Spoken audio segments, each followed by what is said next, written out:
Mr. Speaker. Once again, I ask unanimous consent that all members would have 5 legislative days with which to revise and extend their remarks and add any extraneous material they may have on H.R. 1402 as amended. Without objection, so ordered. And, Mr. Speaker, I yield myself such time as I may consume. Gentleman's recognized. Thank you very much, and I rise today in support of H.R. 1402 as amended, the VA Expiring Authorities Act of 2013. Speaker, to put it simply, this bill extends the legal authorization for several of VA's authorities. Without enactment of this bill before the 31st of December of 2013, the authorization to run certain programs and to exercise certain legal authorities would end. This could be very detrimental to veterans and their families. For example, the bill extends VA's authority to ensure that severely disabled veterans have priority access to nursing home care, to include those who require that level of care for service-connected disabilities.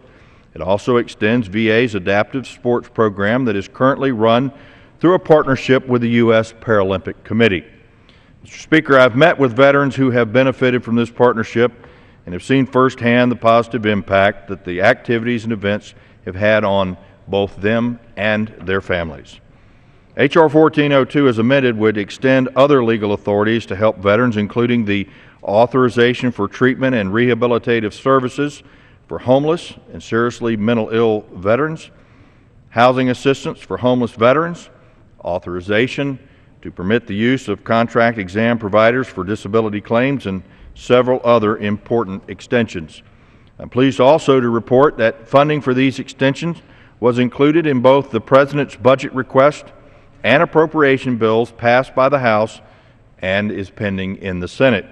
I thank my good friend again and the ranking member of the full committee, Mr. Michaud, for his assistance in bringing this piece of legislation to the floor. And I again want to thank all my colleagues in the Senate for reaching an agreement with us on this language, especially the Senate VA Chairman, Mr. Sanders, and the ranking member, Mr. Burr of North Carolina.